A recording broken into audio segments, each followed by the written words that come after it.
So we got Trusty, Rusty, Dusty on the show. Yeah, Dusty. Trusty, rusty, crusty, musty. we get a lot of Steves. Good thing you didn't say lusty. Yeah, I was like, Lusty, Dusty. And they were canceled.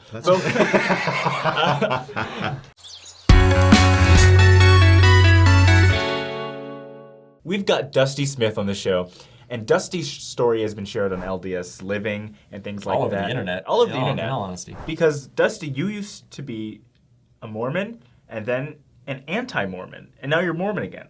Yes, I read the story. You are a Mormon sandwich. Sort of like that. With except like a real saucy kind of edgy middle. there is a saucy part. Yeah.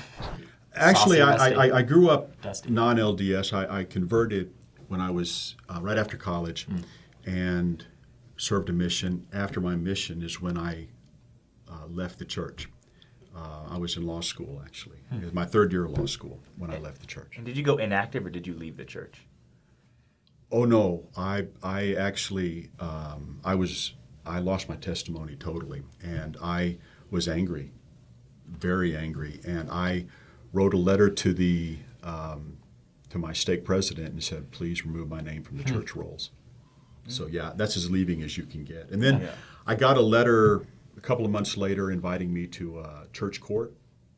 I said, not going. Y'all don't have any authority over me. I've already rejected you. I didn't go. Then I got another letter about a month later saying that I had been excommunicated. Oh, man. Yeah, that didn't help with the anger issues. Yeah. Well, I mean, you asked for it in I a did. sense. Yeah. I did. I always felt like they could have just said, okay, your name's off, but they went through the whole, ordeal of a court and that disciplinary court. Yeah, and that really Interesting. You were just kind of done. And you were like, I was done. I don't really want and to now be I was part of even this more anymore. done. I was overdone. Yeah. But yeah, I left the church in '89, my third year of law school. Gotcha. Where'd you go to law school? I went to Thomas Cooley Law School in Michigan. Oh, cool. It was the only law school I could find that would let me work full time. Yeah. Most schools, law schools, because law school is very, very strenuous, and the law schools will not let you work full time, especially your first year. But I carried a full time job all 3 years. What was the crux of losing your testimony? What was it that put you over the edge? Because I think lots of people can relate with your story. Well, when I was in law school in Michigan, I would go to Palmyra every now and then, right? And I happened to go, my last year of law school was during the pageant. And I went to the pageant, and there were just tons of anti-Mormons. And I argued with them, because I'm in law school, I can argue with anybody. Right? Yeah, right. I took that Arguing 101 class. You And are the devil's advocate. heavy on the devil part, but yeah. Hadn't finished law school yet, so maybe not No, the advocate. I hadn't passed the bar yet, but I came back wanting to be the smartest Mormon ever, Yeah. so that I could better argue against anti-Mormons. So I came back and I began to read stuff, and the more I read, the more I thought, I was never taught this. I was never taught this.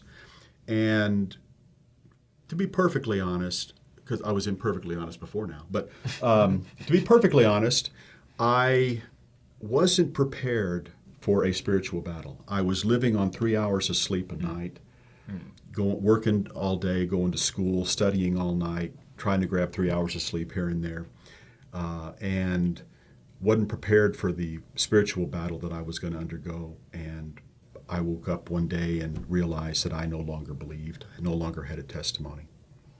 Man. And when you no longer had a testimony, that you didn't just become neutral. You weren't just like, all right, well, I'll just live my life. You were Not my style. Yeah, you're like, Not my style. You're taking your arguing and you're going to go against the church. When you're in court, you're not like, well, he could be guilty. He could not be. Since I'm unsure, I'm going to just sit down now. No, I became not even a little anti. I was anti, to the infinite degree. I taught classes in churches against the Mormon Church. Well, you were that guy. Like, when I was a Methodist, they brought in a man who was also bald, and he told us about... Wasn't you? At this time, he might You not were have been. much younger then. I was better looking, too. You were much younger then. No, I taught classes. I wrote stuff. Then I found the internet. When I got out, when I came back from, after law school, I was in the Army. Okay. And I was stationed in Panama and Honduras. Wow. And which is interesting that I was stationed in Honduras because I served my mission in Honduras. So I actually went to people that I had taught and apologized for teaching them lies. Wow. Oh boy. Yeah. When you say anti, I was. You weren't like a little the letter model. online The model. trolling people Yeah. on Twitter. You were like the real deal. You had some guts. Twitter would never work for me. You're limited to 140 characters. Then I found the internet when I came back to the States, and I looked for bulletin boards that were LDS bulletin boards. I wanted to argue with people, and I did.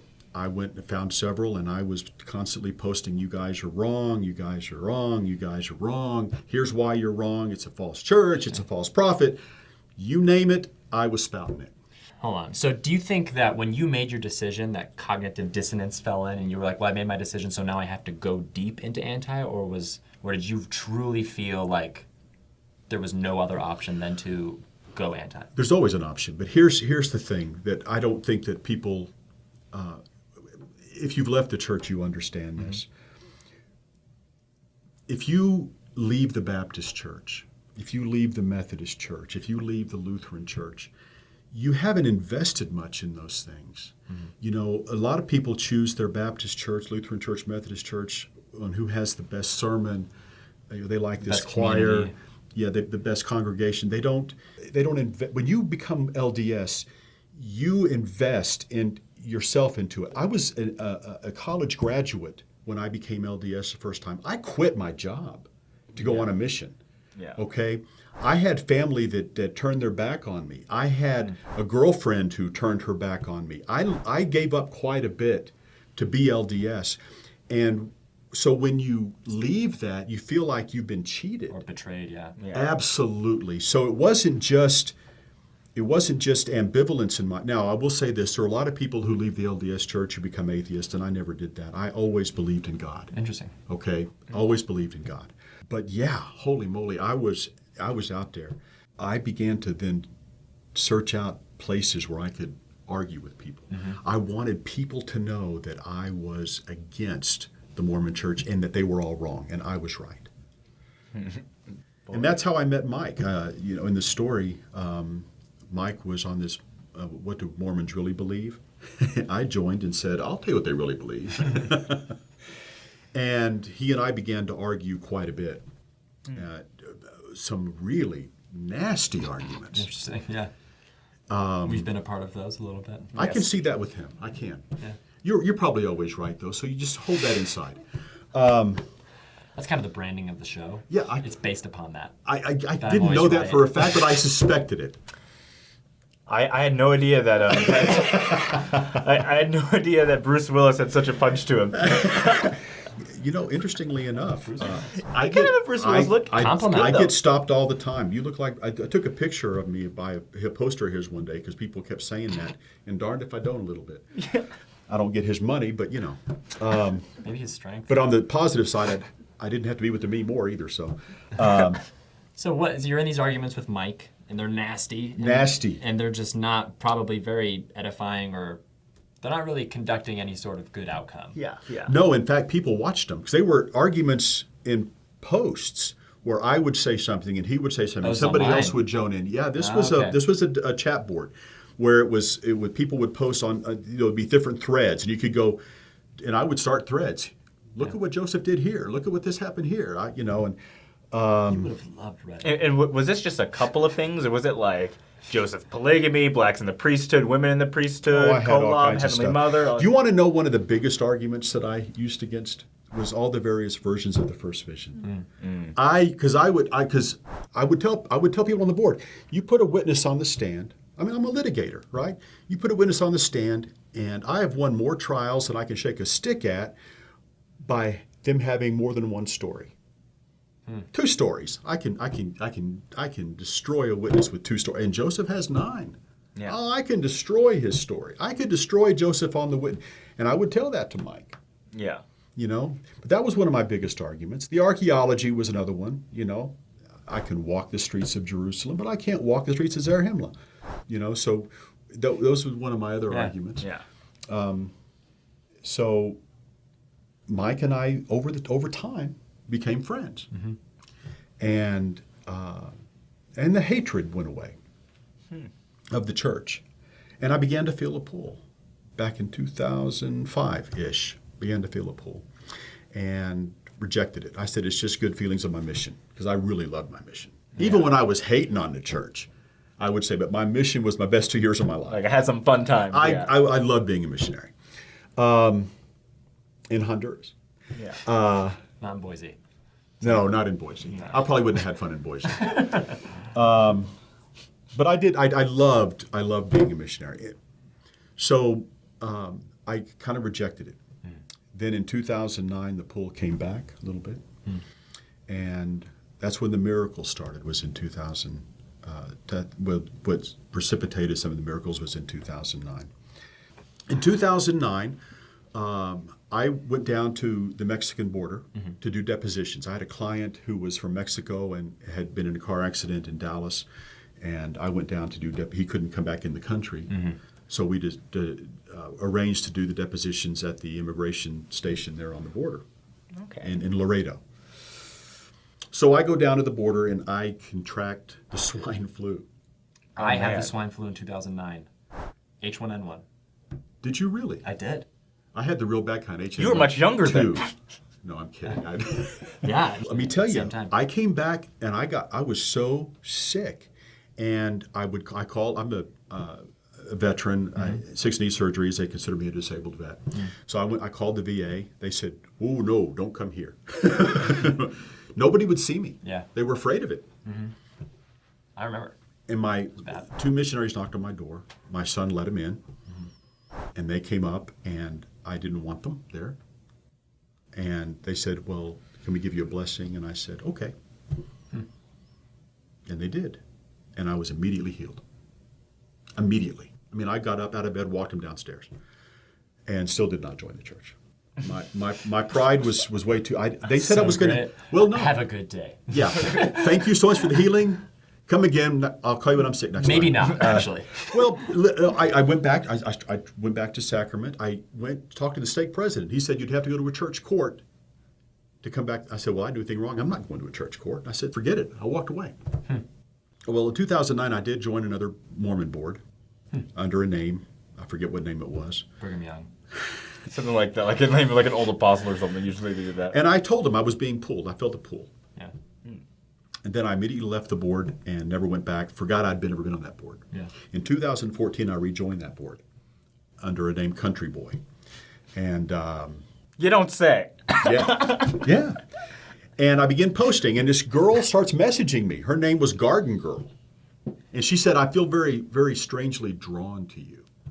And then George Strait was like, "Come to the church." I'm a country boy. She's a gardener girl. And You probably should stick to just talking. So Let us be funny on this show.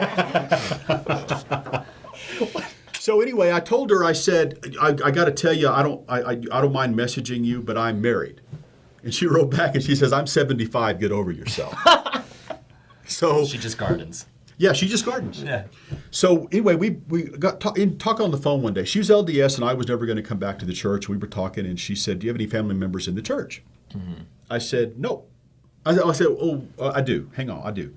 I've never met him, but he's a big mucky muck. His name is Dean Jesse. He is a church historian. In fact, if you've read the Joseph Smith papers, you can thank him for that. Yeah. Nice. But I never met him. Yeah. Okay, but I knew that of his existence because my mother did family tree work.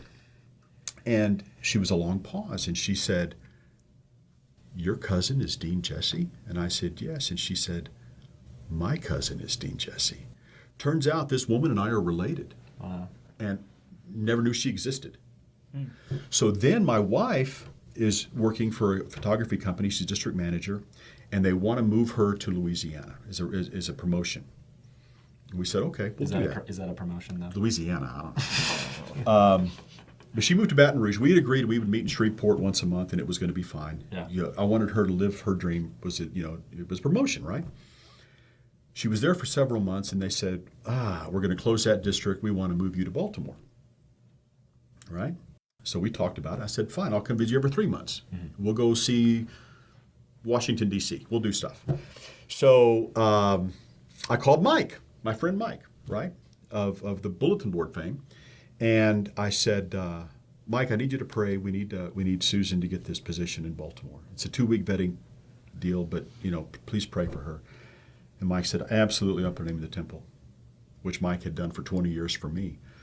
And I said, however, Mike, this is where I got really crafty. I said, if God wants me to be LDS again, he will send Susan to Salt Lake.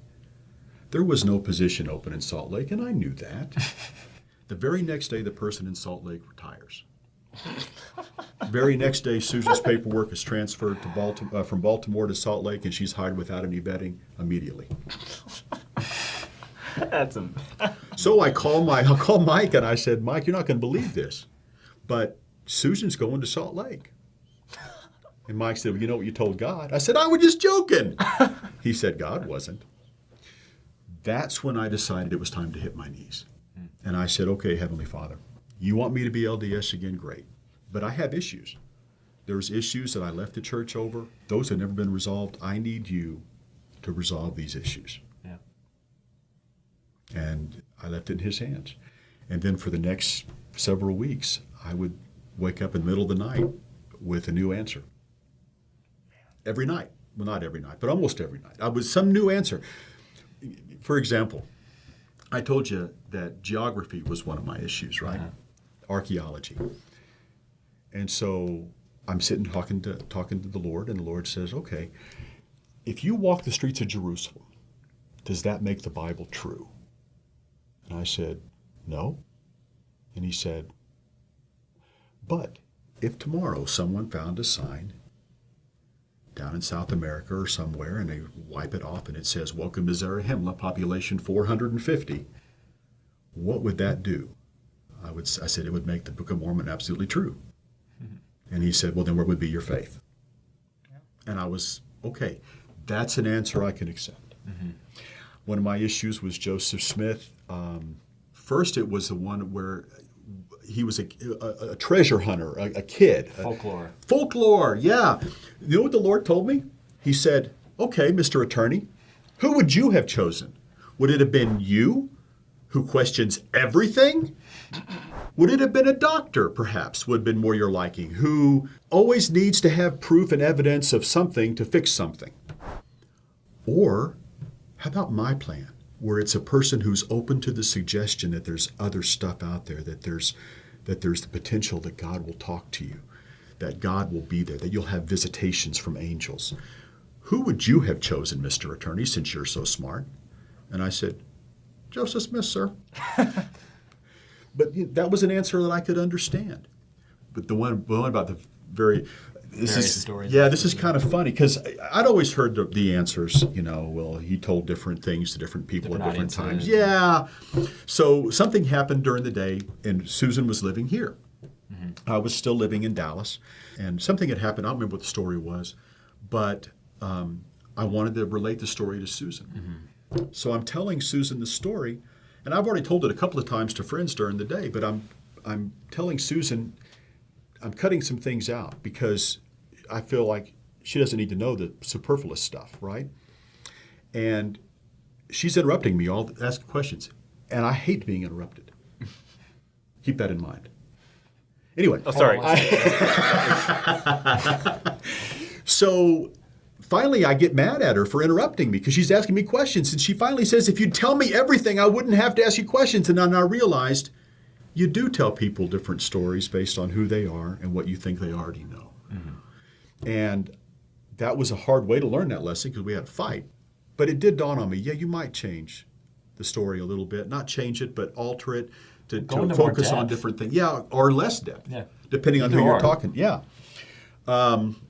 So these were some of the answers that I was waking up with in the middle of the night. And I'd write it down and go back to bed. And then one day I woke up and I hit my knees to pray, as I did every morning, and I realized my testimony was back.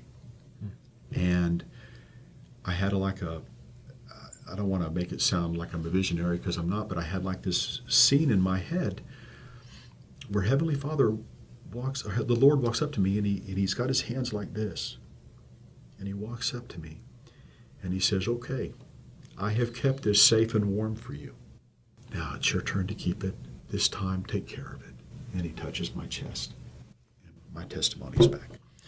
And for the first time in my life, it dawned on me that the testimony, when I was at LDS the first time, it was like the testimony was like an iCloud.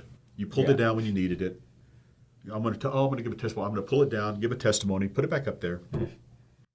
And it occurred to me that your testimony is a living, breathing thing. And if you're not nourishing it, taking care of it, and feeding it, that it will die, as it did with me the first time. Yeah.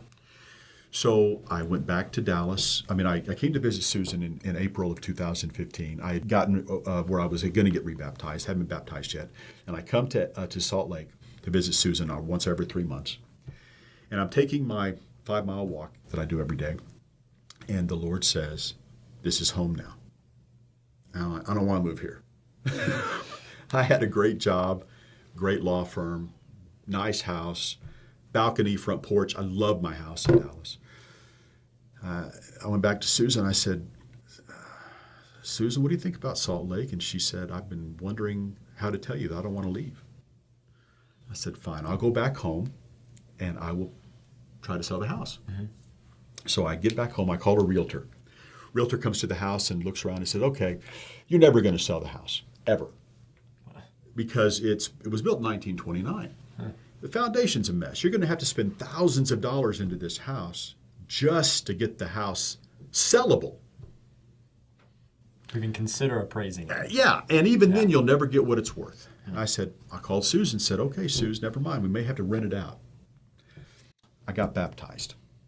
A couple of days after my baptism, I get a knock at the door. A guy is standing there and he says, I want to buy your house. I said, my house is not for sale. He says, I know. I was driving down the street. I looked at it. I like it. I want to buy it. I'm one of the 3 Nephites. Hang on. Oh. Teaser.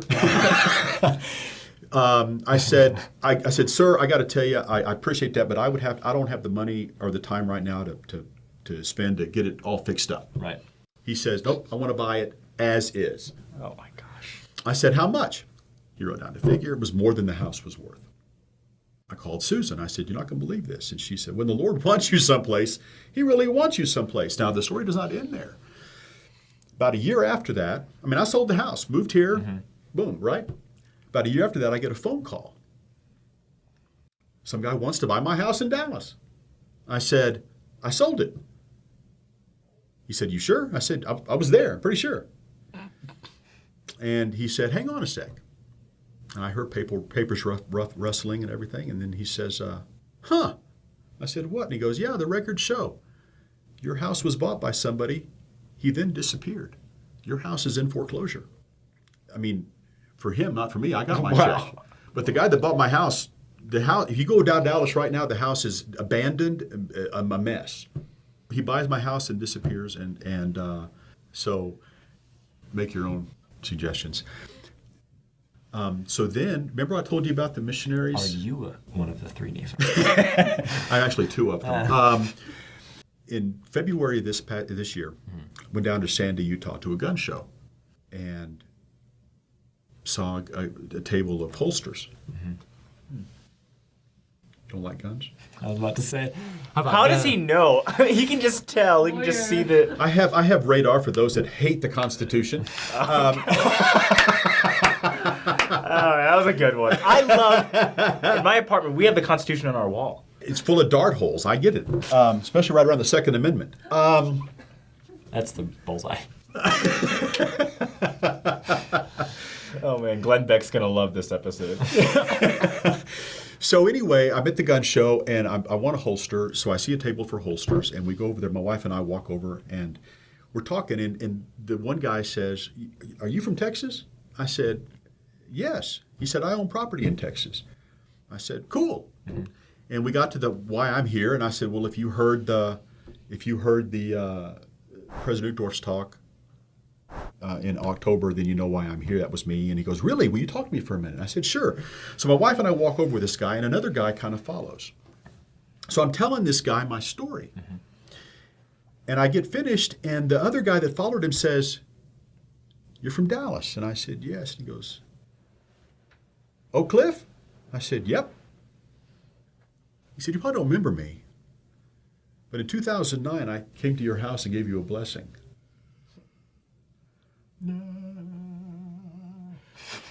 It gets better. It gets better. Turns out that he was inactive. Wow. His bishop told him to go to General Conference, priesthood session, and he goes, because of President Uchtdorf's talk, he reactivates, not realizing that the guy President Uchtdorf talked about was the guy that he knew in Dallas, Texas in 2009. Came up to his house and gave him a blessing. My goodness. Wow. Is this not bizarre? I don't know why I'm laughing. It's like laughters of joy. That's amazing. So it's just been one of Did you these... say laughters of joy? Laughters of joy. Laughters of sadness? Is that a thing? Yeah, It is. for him it is. I find that people who read the Constitution laugh sadly. And by the way, sadly is now a word. So is Bigly. Muchly is a word. Muchly. That's in And the how Book of many Mormon. people say... And it came to pass that muchly Nephites Yeah. had perished. Well, and like, do you often say, I'm gruntled? I don't often say that. I say that, I'm gruntled. I can imagine. Because it's the opposite of disgruntled. Ah, Yeah, see? Gruntled means you're not disgruntled. it's true. that makes a lot of sense. Well, I had to spell it out for you, buddy. So it's been one of these miracles after it, and this is not all of them, but there's been one thing after another that you just go, my goodness, you know? And it's been an amazing trip. I was at work one day before October last year, and it's in the summer, and this I answer the phone as a female, and she says, "Is this Dusty?" I said, "Yes, it is." And she said, "Would you please hold for President Uchtdorf?" I went, "Yes." And he got on the phone, and we chatted about my story, and then he ended up using my story in. Hello, Dusty. I'm not the one mocking.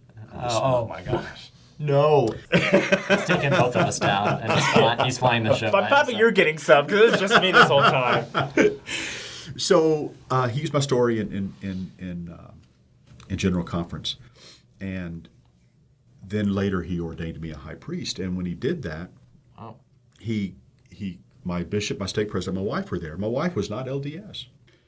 And he said, let's come in and let's chat for a few minutes before the ordination. I thought he's going to talk to me about, the responsibilities I was going to have now and everything. Mm-hmm. No. He spent 30 minutes talking to my wife.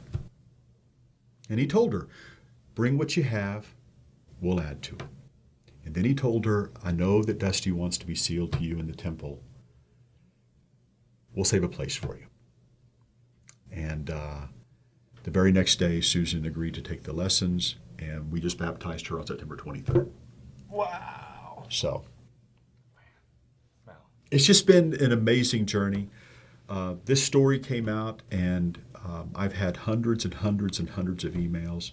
I feel like that what I have is a message of hope, a message that people can relate to, that if they're non-Mormons or anti-Mormons or are struggling with their testimony. Well, Dusty, thank you so much for coming on the show. That was a beautiful story. It was an amazing testimony. We're like that teared up a little bit, got angry most of the time, but it's fine. I've been waiting a long time to say those things, Dusty, so thank you. No, I'm just kidding. Well, I just wanted to say thank you so much. No, it's been awesome. Y'all are great. Yeah. Y'all are great. Thank you so much. These guys are awesome. Subscribe to the YouTube channel. You won't want to miss a single episode of this. Especially, you don't want to miss the ones that he's by himself. Okay, so you want to subscribe to see them all, just so you can see those. Okay.